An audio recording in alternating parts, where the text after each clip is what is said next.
Yes, Ms Richards. Lord Chris, but just a handful of questions arising out of matters raised by and on behalf of core participants.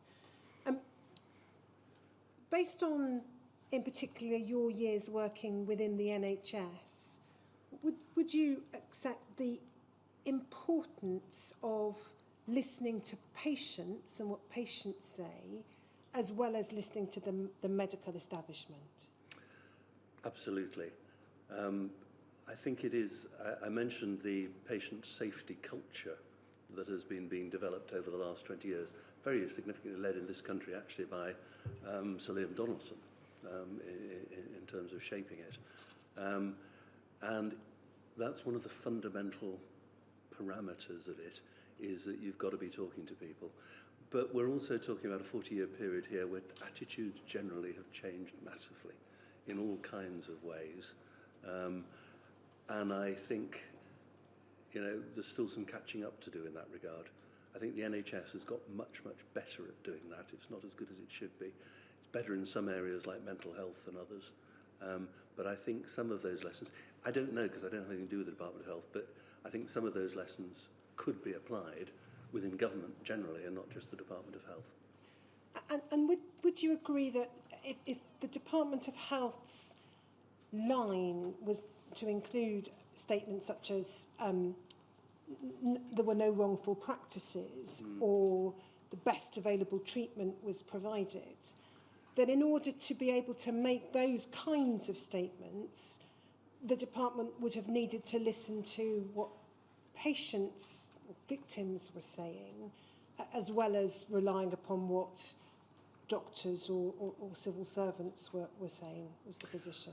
I think that's absolutely right. That's what one would say today, certainly, in terms of developments in recent years. And it would have been true before. But that also just pulls out that big point about, it does seem to me that communications have been poor here, and it's two-way communications. When you took up your position in 2000,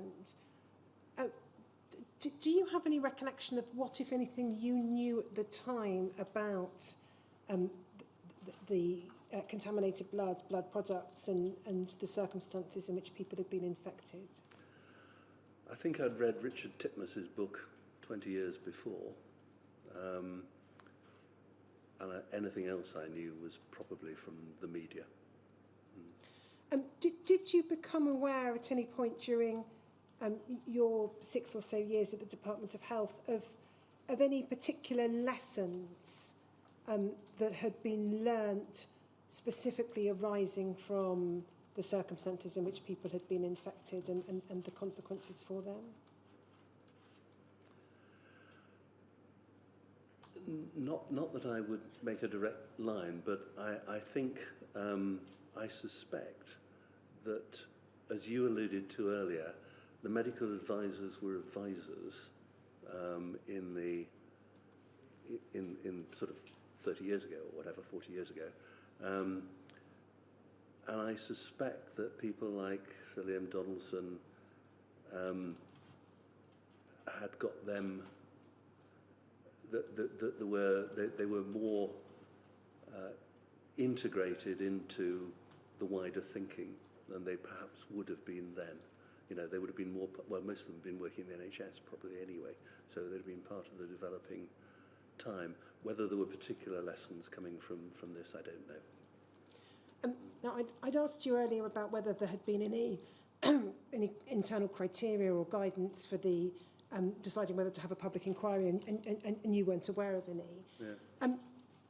If one leaves aside, there's a statutory test in fairly general terms in the Current Inquiries Act, but leaving that aside, do you think it would be helpful if the Department of Health, possibly other government departments, but if we just confine ourselves to the Department of Health, if there were to be some kind of clear guidelines or criteria or questions which should be considered when the issue of holding a public inquiry came to be determined by the department? When Alan Milburn was interviewed by you, questioned by you, he came up with this point about saying perhaps there needed to be some kind of independent panel. Now, in our time, Alan and I were working together, obviously, that was one of the things that we did for things like hospital reconfigurations, is you set up an independent panel that could provide advice. And the first thing you asked them to do was to set out any criteria that they thought would be appropriate. So I think it may be a twofold thing, that not only would you produce some kind of criteria, but you'd also think about how you might get some external view. Now, what he said in his response to you, as I understand it, was that where a policy was contested. Now, I think the difficulty is there is every policy is contested by somebody, so there's some question of thresholds here. I mean, again, I don't want to lay too much. Just as an example, the prescribing one was heavily contested and by other people. So I think one could set up something that perhaps combined some advice, potentially consider having an external panel, but try not to make it too bureaucratic, because one of the problems here is you get nothing done if you have too many people involved in decision making. A couple of the witnesses, the ministerial witnesses who've given evidence, have talked about the benefits, as they saw it, of a no-fault compensation scheme, and whether that would assist or promote patient safety. Do you have any views on that, drawing on your experience both with the NHS and then your shorter period of time with the department? I'm certainly attracted to it. I don't know that I've got a final settled view on that, but the idea that, at its simplest, that people come for treatment and are damaged in some way, not due to any bad person or individual or even negligence in any way, but that, one starts off from a presumption that if they've been damaged within the system, then they deserve some level of at least support for the damage that was done.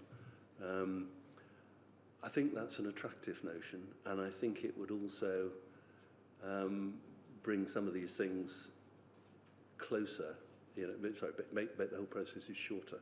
I mean, the expense of this in people's time and money and so on is obviously very considerable to go through this sort of process as opposed to going through some other.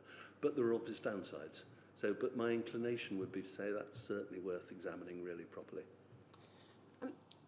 I asked you some questions about candour, duty of candour, transparency, and I'm asked just to explore with you why a duty of candour might be important. The first is perhaps the obvious idea that being straightforward, being open, being transparent is an objectively good thing. Yeah. But the second point is that if there isn't candour, if there isn't transparency, if there isn't owning up to where things have gone wrong, if it's constantly said things haven't gone wrong when they have, that in itself can reinforce the damage that has already been done to individuals. Would you accept that? The whole patient safety culture operates within what they they tend to call a no-blame culture, so that actually it's easy to say, I got that wrong, or whatever. The difficulty in government, and the difficulty with what I said earlier about it as well, is that in a political environment, it's even harder to say you were wrong, because your political opponents will use that as a weapon to attack you. I can't immediately think of many occasions when governments have said, I got this wrong. Governments, not civil servants. And civil servants, of course, are working on behalf of governments, and therefore inevitably there's some element of defensiveness about it. And it's not defensiveness aimed at the patient, if I can put it like that. It's defensiveness aimed at the other political parties, and I think that's a real difficulty for this. So I think it needs to be thought through really quite carefully. But the ideal is a no-blame culture, and again, I imagine Jeremy Hunt probably talked about this.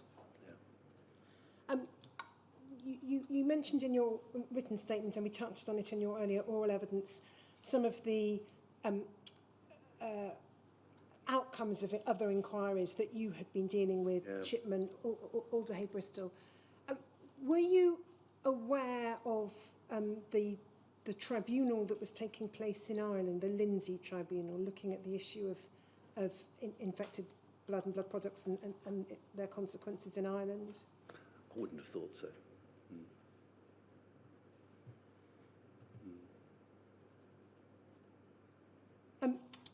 Last question is this, refers back to an element of the evidence of Jeremy Hunt. He talked of how he would answer one letter personally on a daily basis. He would ask to see a letter, and, and not one that said I've read and everything's reviewed great. his book. Yes, I say. yes, and he says exactly the same in his book. You're right. So that he could have some more idea of the personal consequences of decisions that were taken. Is that something that you think it would be a good idea more generally to help ministers and indeed civil servants understand the implications and consequences of decisions? I think so. And my personal practice, I mentioned that I always started the week by meeting the Secretary of State at 9 o'clock or as soon as possible in the morning to make sure we were on the same page, to put it crudely. Every Friday I spent out and about in the NHS, and every Friday I met patients. I met staff to understand what was going on. I also, when I was Chief Exec, asked all chairs and chief executives to meet a patient and report back to me about it, specifically to record a story, because not everyone did that. I think that's absolutely vital, because you can get stuck into a position where you're just chasing the paperwork. And health is about people, and it's about relationships. And I think that's a really important thing. But I also know that we live in a real world, and these civil servants will be being harried for reports and so on, and civil services being squeezed and so on. The danger with, it's a great thing to try and push for, but the danger is that it's the bit that will get squeezed. And those are the additional questions I was proposing to ask Lord Crisp, arising out of suggestions from core participants and their representatives. I'm just going to see if Mr. Moss has anything. No. So do you have questions for Lord Crisp? Yes, I do. We've spoken about the duty of candour and given it a tick. You've spoken about the need to ensure that there is really a cultural change. Yeah. I think most of the inquiries, if not all, into failures in the alleged failures in the NHS have concluded that there needed to be a change of culture. Yep. And that goes back some 50 years. It might be said that 50 years of calling for a change of culture hasn't produced one. What do you think are the most important changes or approaches that need to be made in order to ensure that a culture, an appropriate culture, is embedded, in particular, a culture which includes a degree of, if not a full-scale duty of candour? I think there are a number. The fact that may I say that if you've been looking at inquiries, you've been looking at problem areas, and there is a bell curve, if you like, and there are places that I'm sure I could take you around the NHS where there is the sort of culture that we want to get at. So I think there must be some lessons to learn from those. There were places like that in my day. They tended to be smaller units, they tended to be places where people were able to relate to people face to face, or they tended to be specialist units that were only dealing with one speciality. So there were some clear parameters you could see at that, and I think there's some lessons to learn from that. But I also think there's some stuff here about professional education, and remembering that professional education is still, even today, and this is an area that I'm involved with globally, is still today very much focused on, if you like, the technical and the body systems and so on. And of course, we want our clinicians to completely understand the science and the technology, but we also increasingly need them to understand other things. And that's why this developing program of patient safety needs to be part of professional education. And in the end, what happens in health is what happens in the heads of the clinicians, because they're the most important people in these systems. I think there's another aspect here which I do think is very difficult, is you can trying to create a no-blame culture within an organisation, but the external world will still blame. And I think the difficulty there is both the political environment, because health is inevitably politicised. If you're spending 10% of GDP, it's going to be political. So there's aspects there that need to be thought about, and there's aspects about the media that need to be thought about, because the media will always look for who's to blame. So it's really quite difficult, but you've got to start, it seems to me, in the heart of the system, and the heart of the system is with clinicians. And I think clinical education still hasn't caught up with a lot of the developments we're talking about. In your evidence, you spoke about you yourself having given lectures, not on the technical and scientific aspects, but upon how best to break bad news. Ah, right. I actually, go on, sorry. Is there a right way in which to break bad news? No, it was actually, I had given lectures, but not on that. It was the clinical school, it was the medical school at Oxford, who were based essentially on the same site as I was based.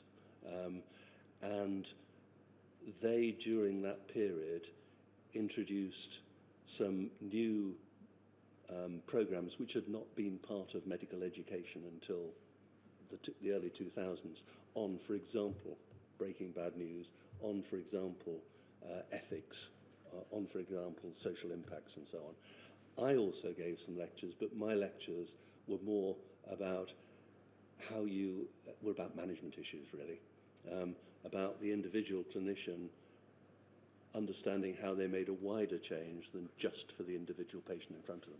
So I would be part of those sort of discussions, but I wouldn't be doing the one on breaking bad news. And I imagine that the lectures involved were probably more in the format of seminars. Do you know whether that is still part of the course?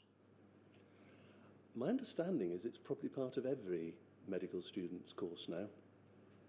The impression I was given was that Oxford was fairly early on into it, but that now this would be standard practice. I would be surprised if there wasn't some element of that now, but I have to say I don't know. And do you know if it is a common element of training, what has been done to measure whether it makes any difference? No, I don't know. But what I do know is, because I reviewed patient complaints, rather than the same way as Jeremy Hunt did, actually, but in the Oxford Radcliffe 20 years ago. And the complaints that one heard about people not being given given bad news in the right way. I mean, now I do know from personal experience that you're encouraged to bring somebody with you, because if you're getting a bad diagnosis, you probably don't hear it. You actually need somebody else who's not involved to be talking to you. You're encouraged to, and there's space given and so on. But I do know that sometimes in the past, and maybe still today, clinicians have been very abrupt in all of that. So I feel sure that it would be something that patients wanted for that to be done in the best possible way. But I haven't seen any research. I bet there is some, though. Well, I think we're going to have to leave that there. That's all that I have to ask. Ms Richards. Lord Chris, this is your opportunity to add anything that you would like to. Well, I mean, we've covered an awful lot of it. Let me just make 3 or 4 points. In fact, the things I've written down, I think we've almost all covered. I mean, I do think this patient safety, the learning, the cross-learning from the patient safety developments over recent years, I think is really important, although difficult to get into the government context. I think the second thing is we've been talking here about the Department of Health and the things that have obviously gone wrong, and you have forensically pulled out some of the examples of that. As a former head of the Department of Health, but also somewhat of an outsider, I would also just want to put on record that during that period, the Department of Health did do some excellent work, and that the NHS and the improvements in the NHS were partly facilitated by what was happening in the Department of Health. So I wouldn't want the Department of Health to be tarred simply with this one set of issues.